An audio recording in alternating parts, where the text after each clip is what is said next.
Welcome to Potter Revisited, episode 55. I'm Tori. And I'm Shay. Today we are discussing Chapter 18 of Prisoner of Azkaban, Moony, Wormtail, Padfoot and Prongs. Or, as we like to call it, Lycanthropy? More like likes his therapy. But we ended off last chapter with the reveal that Scabbers is not Scabbers, but actually Peter Pettigrew. And so into this chapter, the trio think that Lupin and Sirius are just insane. Absolute madmen. Yeah, and Sirius is once again unhinged, not understanding the importance of communicating things to the children. And he's just like, I'm just going to kill him. He's impatient. And he's like stepping on Ron's already broken leg because obviously, who cares? It's just Ron. Yeah. I get that he's just been living on a diet of vengeance for 12 years and he just kind of wants to go do the murder that he was imprisoned for at this point. But yeah, it's like Lupin, God bless, like he's sick. Thank God for Lupin. Because he's like, wait, rewind. They need to know why, like, these children deserve an answer. Yeah, honestly, Lupin is a blessing. The fact that he's like, wait, calm down. It's time to explain. I do like the part where Lupin's like gonna like, we'll explain, and Ron's just like, actually, no, I'm off. He tries to get up on his leg. He's just like, bye. You're being imprisoned basically by like a supposed mass murderer and his best friend, but Ron's just very casual, like, actually, I'm gonna leave, like he's in class or something. I mean, we've all wanted to be there in that moment where we're in a situation we have no control over and we'd like to opt out. And Ron was like, can I opt out? Yeah, I'm gonna go. Is opting out an option? I would like to not. Can I go home? It's past my bedtime. I've got so much to do. But this chapter's kind of short. Yeah. It's basically just Lupin explaining the things that need to be explained. Yeah.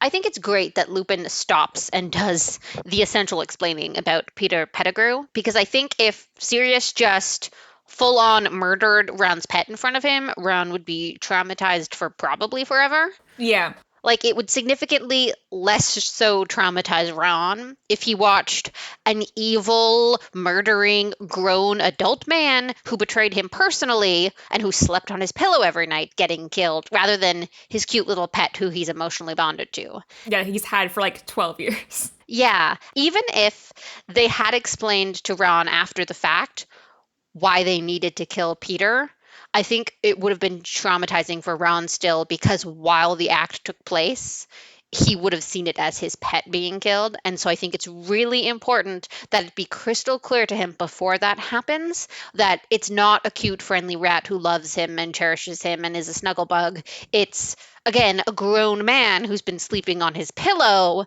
and is a murderer. So I think it's really important that gets across before any gratuitous violence occurs. Yeah. It's important that it happen in the perspective of Ron knowing the true reality of the situation. I think that's important. Blessed to have Lupin around. I also love how Lupin does such a good job of always bringing out the best in Hermione. Like, he knows when she's at her smartest, her most functional, her like sharpest is when she's in like a classroom setting, and he really brings that out of her in the way he like asks her questions and has her explain things to him in these real world situations. It really it's like he's the adult who's most aware of how best to help Hermione in the rare circumstances where she's not completely level-headed and in control, by incorporating the classroom elements and making her feel that sense of security. And it's just so good, and like, he's so attentive. He's such a good teacher. Yeah, one of the best teachers in the series, I think, for like dark arts teachers. Yeah, he really is able to connect with the kids. Yeah, I think he's one of the only ones that actually, like, very few of the teachers should be teaching. Lupin absolutely should be teaching. Yeah. Well, we know how Dumbledore picks his teachers. Out of a hat. Off the street. He just takes the call list for telemarketing and he's like, all right, this guy could teach defense against the dark arts. He just rolls a d20 and hopes for the best. Like, who knows? Exactly. I also remember in the previous episode we mentioned I thought the Shrieking Shack must have existed before Dumbledore repurposed it for Lupin on the full moon, but Lupin flat out says that it was built for him, which is kind of crazy because like he built a multi-story, multi-room house for Lupin to hang out in as a wolf. He literally could have just put a cage in the middle of one room and called it a day. It's like the first time Dumbledore was like, you know what? Give him a couple sofas, a chaise, beanbag chair. I bet werewolves love beanbag chairs. Like, did he put up posters of the Wolfman? Like, he really went. He was playing The Sims when he built Lupin his little wolf house, is all I'm saying. Oh, God. One thing I like about Lupin is he kind of brings back Sirius' humanity because he really emphasizes the point that, like, Sirius owes Harry an explanation for, like, why he is absent all these years and stuff. And Sirius isn't just in the right mindset to kind of go through it. So he's just waiting for Lupin to kind of, like, go through everything. But so Lupin kind of reveals how it starts, which is when he went to Hogwarts. So Lupin was bit as a kid, and we know later on it's Fenrir Greyback, and it's really traumatizing for a kid because then he's a child basically for like 4 or 5 years, and then his life was like irreversibly changed that young, and so he has really no place in society as a child. And it definitely sort of explains a bit of how he was unquestionably the most mature of the Marauders. I think it was like growing up with an illness that has real adult consequences and that is contagious. Yeah. Is something that he had to be aware of and like handling at a young age. And even though he maybe wasn't always as responsible with it as he should have been, it was something he was aware of and like understood the consequences of at least a little bit. So I think that kind of forces you, like having a sickness, especially a contagious one, definitely put him in a situation to just have to grow up faster and have to mature faster and have to be the sensible one. And Dumbledore allowing him into Hogwarts is, I think, another part of like his manipulation of people, because Lupin feels immense guilt about kind of like going back on what Dumbledore had. He feels like Dumbledore gave him the gift of going to school when others wouldn't, and that's true. But also he in turn gets this intense loyalty to Dumbledore for allowing him this like basic need, kind of like Hagrid, not as much as Hagrid, but then he feels this immense guilt basically the whole book, thinking that like he should have had told Dumbledore about Sirius and what they got up to in school, but he feels guilty because he feels like he betrayed Dumbledore's trust in bringing him to Hogwarts in the first place. And all these things Dumbledore did for him. Dumbledore loves feeling like he's the one that gave everything to people so that he can feel like they owe him. Like, it really is like the entire context of all of the relationships Dumbledore seeks out and maintains is, I gave you this thing, no one else could have possibly done it, you now owe me. And like, it isn't portrayed that way, like in that sort of hostile context in the books, because the author wants us to love Dumbledore. But like as an adult, it's like, no, he seeks people out who have like tragic backstories, who are missing a parental figure, who have guilt, who have these things they're already being ostracized for. And instead of like just sort of helping them and being a good person about it, he almost always to some extent puts some leverage on that and uses it as a tool to like earn their respect and their loyalty. And it's just like he does it with everyone. If it just happened to be a byproduct of him helping people who are going through rough things, it's one thing. But almost everyone he's consistently close with or who really looks up to him. Almost everyone in his employ is someone he like rescued from like dire circumstances. Yeah, exactly. So yeah, it just felt very manipulative the way he talks about it. But obviously it weighs heavy on Lupin's mind, because we've been talking about the last few chapters about like why Lupin just didn't tell Dumbledore this, or like why has he been holding on to all this guilt about this. And it obviously weighs very deeply on him because of like what he perceives that Dumbledore did for him, basically saving his life. So Lupin, when he's describing how the Marauders came Animagi, he's very introspective about like what they did as a kid, and like how like the kind of like guilt or remorse, or just kind of looking back on the things you did as a kid, being like, you were so young and free, you didn't think of consequences. And because Lupin has been forced to be so responsible at so young, I think the idea of having friends and just being a kid for the first time in his life, he's able to slip into that. But looking back at it now, he's like, yeah, that was really irresponsible. Like, you would never think to do that now that you know better. But yeah, he's probably one of the most grounded characters in the series, but also just like through the Marauders, he's definitely one of the most grounded characters. I'm assuming James would have been more grounded, but obviously he died. So, but between like Peter and Sirius, he had to be. And they also, it's also very stark compared to Sirius, who, when they reference the trick, I say this in quotations because it was really fucked up, but they played on Snape. Attempted murder, I think. It's almost okay, it's definitely negligent homicide. Yeah, it's almost like 15 years later, Sirius still feels no regret about that. The trick always felt weird to me because, like, regardless, like, Snape was, like, following them and trying to get Lupin in trouble, and I get that they want to protect their friend's secret because not all of the wizards would be so kind to Lupin for that. But the idea that it was more or less, like, to Snape, but more of how could Lupin trust Sirius after doing something like that? Because it's basically like he was outing Lupin to Snape that he was a werewolf, knowing what Snape is like. And like what I don't understand what Sirius's like long-term plan was. Yeah, we don't have the context of it. It's all through other people's like narrations. We don't really hear about it from Sirius or Remus really much. We hear about it from Snape and we hear about it from Dumbledore, but everyone has different versions of what happened because it's through their perspective. And I just feel I don't understand how, because I feel like Lupin never had friends until these friends growing up, and I feel like having you trust them with their secret, and like he very much like emphasized how much it meant to him that they like stuck by him and they didn't care that he was werewolf.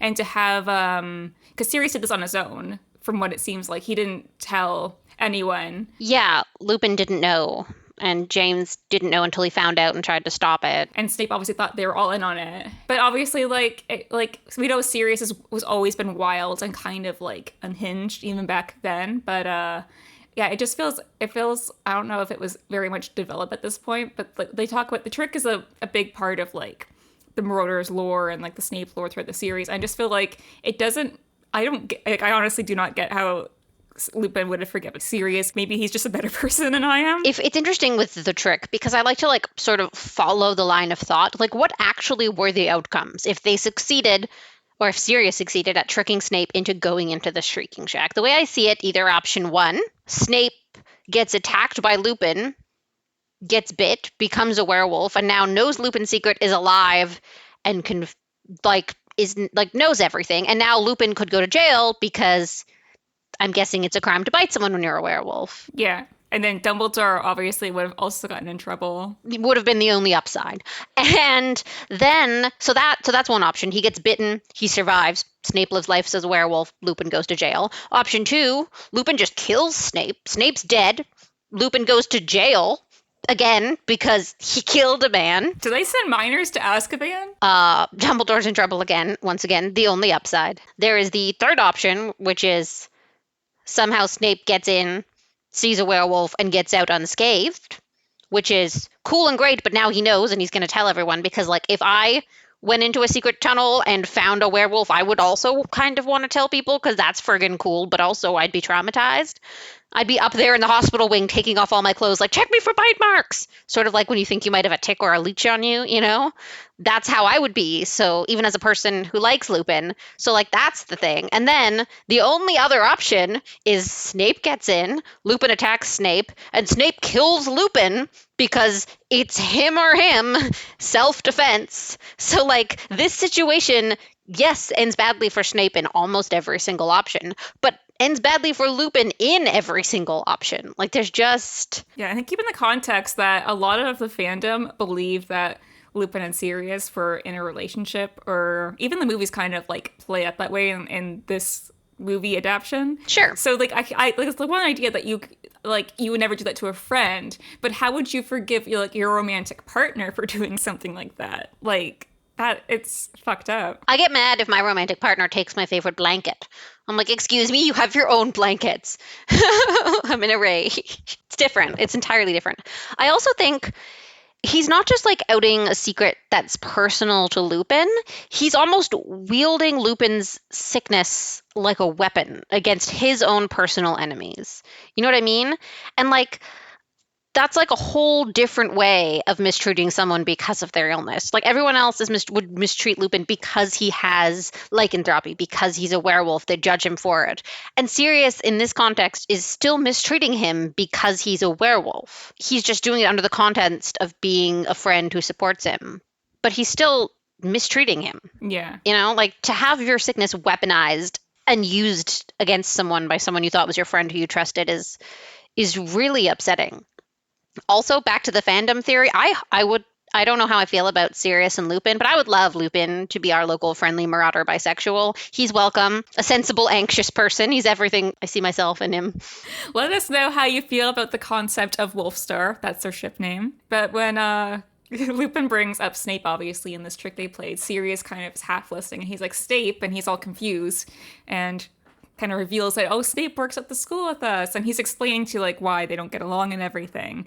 And Lupin says that he thinks that he was jealous of James. Which is very, like, we were talking about how mature Lupin is, but certain things, if you came to the conclusions when you were younger and you never had evidence to disprove them, you might keep as beliefs or thoughts. And that's definitely one of them, because there's a lot of reasons to dislike James Potter, besides the fact that he's good at Quidditch.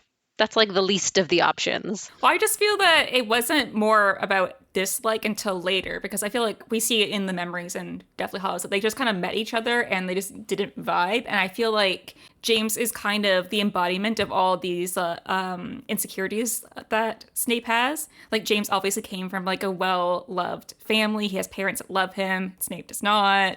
Lots of friends. Yeah, he's very social. Snape is very introverted, and James, like Lily, seems very personable, has very social. They're also good at school and extracurriculars. Yeah. Where Snape's just kind of really good at his one things. And I feel like to make himself feel better about that, he kind of sees that, like, oh, being good at Quidditch is dumb. It's kind of like when you're insecure in school, you say that you don't care about the things that you're insecure about. Like, I don't care that I'm not good at sports or this or that because it's stupid and it's like dumb. Yeah. I obviously feel like, but I think to your friends, like, or to people in school, it would have seemed like he was jealous, but I feel like it's a bit more deeper than that. Obviously, he was jealous at points because I think he probably sensed that, like, Lily had a thing for him or something, or just like the way he was.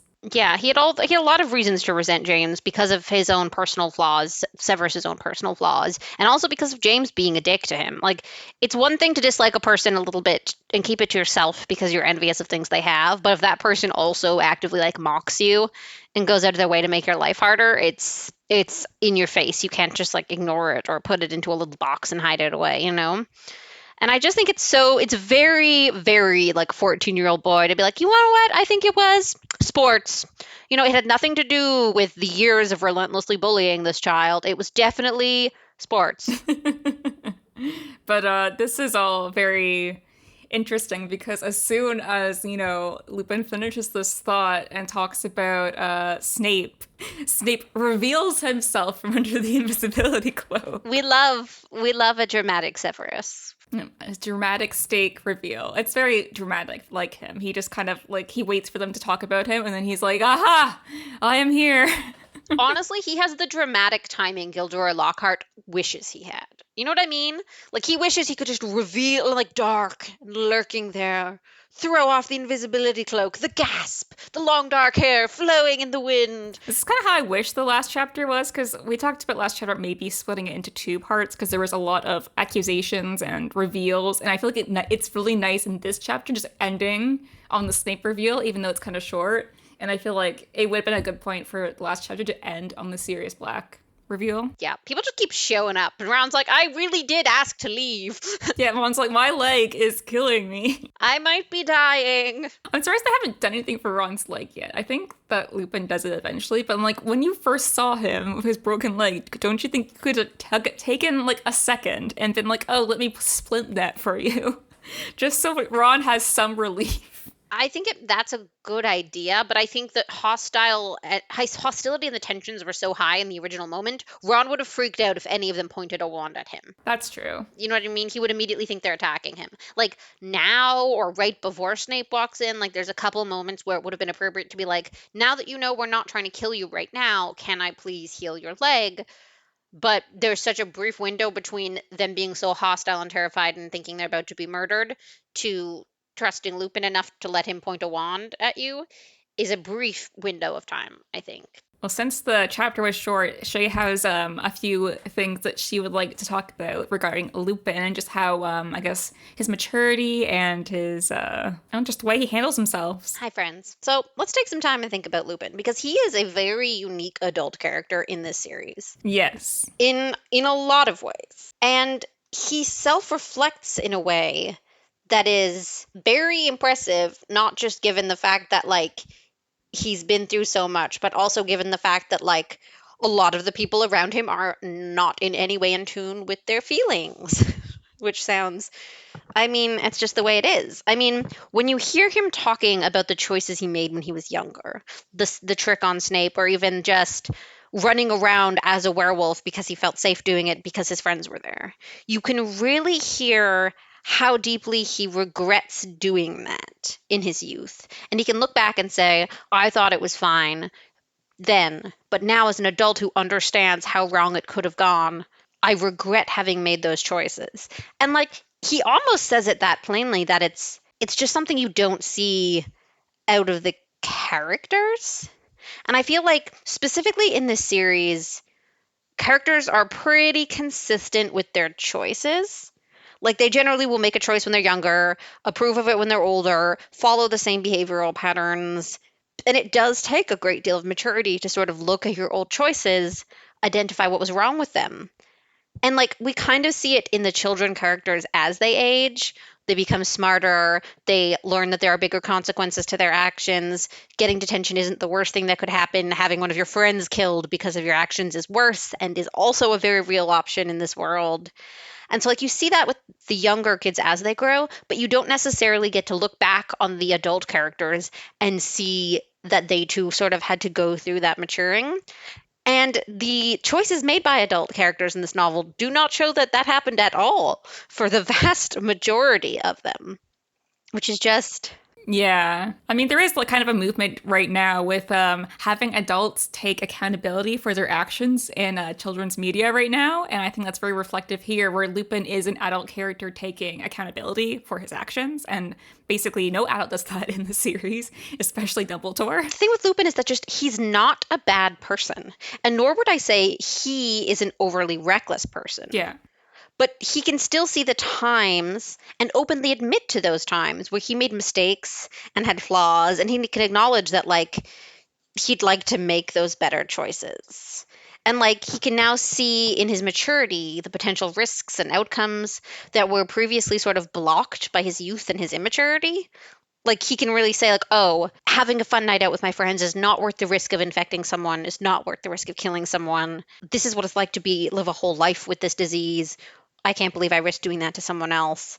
Like he's really grown. But what I think I love even more than Lupin looking back on his like younger years and reflecting and talking about his regrets is how he kind of acknowledges that he's still working on the same issues. Like he says now sort of that like he should have told Dumbledore that Sirius was an animagi. It was the right thing to do. Even in this moment, now that he knows Sirius was innocent, he knows Sirius was the good guy, he acknowledges that he should have told Dumbledore. And he knows that the choice he made not to was not the morally right choice. And he can sit there and say, I made the wrong moral choice. These are the internal selfish motivations that led me to making that choice. And it's like, to say that about choices you've made so recently, right? Like this morning, he made that choice. He made that choice all week. He made that choice all year. And as an adult who looks back and regrets his irrational or underthought through choices when he was younger, to say, I wouldn't have done that then, and I wish I was a person who didn't do those things, but I am still a person who does those things sometimes. It's so self-informed. Like it really feels like Remus Lupin is the character who went to therapy. Like I know we always say, oh, our characters should have gone to therapy, but I think Lupin did. Or he's in therapy. He's a work in progress. Yeah, honestly, I think he like the fact that he can say the person I was did blank and I regret it and the person I am now would not have done it. While at the same time saying the person I am now does other things that I know I shouldn't do. And I'm trying, but I'm not perfect. And it's so good to see these behaviors and these reflective habits modeled to Harry, Hermione, and Ron. And it's so good to see them coming from their teacher who's calm, level-headed, responsible, while he stands next to this absolute escaped murderous madman. Like there's such a good balance of like got no help, not Sirius's fault. He was in prison. They probably don't have good therapy there, versus someone who has had the time and not just let it make him angry, but looked internally and seen what he could do or who he's been and who he wants to be. And I just adore that. And I really think Lupin has done some of the therapy work that all the characters should be doing. I mean, I can just imagine how so many of these other characters would have benefited from having like therapeutic skills or the option to actually work on their issues internally. Like, if Snape could see that some of the choices he made lost him Lily and not just what James did, Yeah. I think that would be great. And if Snape could reflect on his ability to sometimes be a good person who does bad things or to be a bad person who does good things, maybe, like to be able to understand that both of those things can kind of exist. Because it feels like Snape is never able to forgive James because it's easier to just blame James for everything. Yeah, projecting. Because if he can't do that, he can't come to terms with the fact that like he's never forgiven himself. Like he can't forgive himself. So he's punishing James In turn, Harry. openly, but also spending his entire life trying to make up for this mistake instead of just saying, I can choose not to be that person anymore, or I can words to words not being that person anymore. But he doesn't get that opportunity, and it sucks. I think Lupin had a window of time where he was actually able to work on himself that a lot of the characters didn't. Like he left Hogwarts and then James dies. Yeah. And Lupin was able to live his own life outside the purview of our main characters. Basically, Sirius was in jail and James was dead. So I think maybe he was kind of no longer important to Dumbledore. And so that kind of gave Lupin room to grow in ways that other characters couldn't. Because Dumbledore sort of collects these hurt and traumatized people, and he doesn't really want them to self reflect or heal or grow. Because as we can see, he uses those things to manipulate people. And if they had the skills to work on their issues or to self reflect or to figure out how to cope or forgive themselves, it would be a lot harder for Dumbledore to manipulate them. And I sort of think that's where Lupin got lucky, is he sort of fell out of sort of Dumbledore's window of people he needed to keep an eye on or wield or manipulate. And so there was no one trying to prevent him from working on these things. So he got to work on them. And I think like a lot of characters would have benefited from having that same opportunity, right? I mean, if Snape had gone to therapy, he might have found a way to forgive himself for Lily's death. You know, he might have said, you know what, I made this wrong choice. I can make a lot of right choices from this point on to try and make up for it. There's a lot of things I can do. But because he didn't do that, because he wasn't given the room to do that, or no one suggested that to him, or he didn't have a support system at all, instead he spends his whole life doing whatever Dumbledore tells him to do. You know? And if Snape had solved those issues internally, he wouldn't have been as easily manipulated with that thing. And same with Hagrid, honestly. Like, Hagrid is eternally grateful to Dumbledore for not holding him responsible for a crime Dumbledore knows he didn't commit. Literally, he credits Dumbledore with himself. Like, Hagrid credits Dumbledore for making him worthy of a life worth living, you know? Which is not true. He was worth it before, and he was worth it after, and he would have been worth it without Dumbledore. But Dumbledore portrayed himself as the only person who could give that to Hagrid, who chose to give that to Hagrid.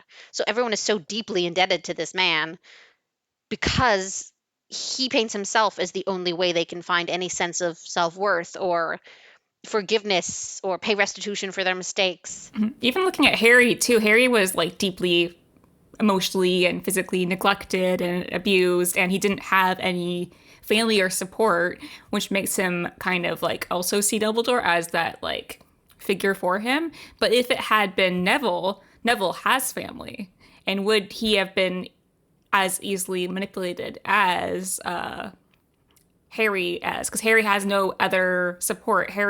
Neville has his grandparents. I mean, even like the way Dumbledore never does anything about the blatant emotional and honestly physical and all forms of abuse that Harry faces from the Dursleys. The more unhappy he is at home, the happier he is at Hogwarts. The more he feels like no one loves and supports him at home, the easier it is for Dumbledore to position himself as the one who will love and support Harry. So, like, again, it just benefits Dumbledore so much to keep people in these compromised situations, in these unhappy situations. He is like such a sinister manipulator. Like everything, it feels like everything he does for people is a way for him to control them. And it feels like a lot of the things he chooses not to do for people that might be less work and be better in the long run, you have to almost intentionally choose not to do. And he intentionally chooses not to do them. Yeah, I find it strange that Dumbledore did not suspect anything about Sirius being the spy, because I feel like Dumbledore had to have known something did not line up. Yeah. But it didn't, help him having Sirius around. He would have had a relationship with Harry. Yeah. I feel like Sirius would have been a hindrance for him, because I don't think Sirius would have agreed. I don't think he would have been kept away from Harry, and that was an inconvenience for Dumbledore's plans. So it's better to have Sirius in jail. Yeah, exactly. If Harry had a loving and supportive godfather, even if he had to live with the Dursleys most of the time, Sirius would come visit. Sirius would lightly threaten the Dursleys to make sure Harry is fed. Harry would have a person to complain to when things are crappy, a person to be excited with when things are great. So really, even Sirius, being in Azkaban benefited Dumbledore, creating this relationship with Harry and creating this emptiness in Harry that he himself, Dumbledore, can sort of try to fill exclusively himself. This is a Dumbledore hate podcast. I'm not saying Dumbledore is the Grimmel Wormtongue of the Harry Potter world, but to my Lord of the Rings fans out there, his words are poison. Yeah, but do you have any last thoughts before we wrap up? My last thoughts are, Lupin, if you're out there and you are canonically bisexual, welcome. We love, we respect, we value you. I think all the Marauders are somewhere in the LGBTQ community. Personal headcanon. Take that, the author.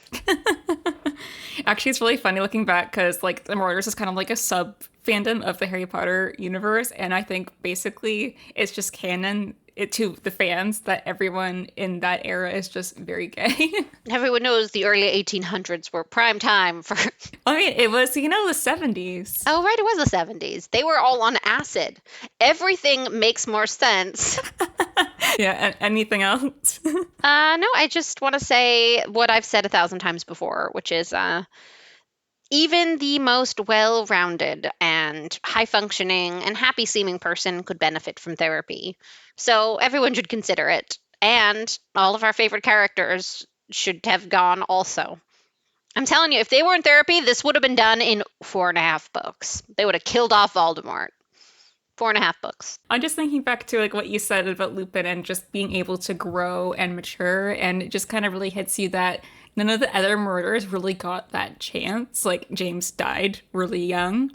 Never got the chance. Sirius was in prison since he was really young. Peter obviously has also been on the run for the last 12 years too, and he obviously hasn't grown up. So Lupin's only the one that was really given a life after everything, but we know that Lupin still has a lot of grief and emotional things he's working through, but despite that, he's just a really great guy and character. Wow. But yeah, I think that's it for chapter 18. Join us next time as we discuss chapter 19 of Prisoner of Azkaban, The Servant of Lord Voldemort. Ooh.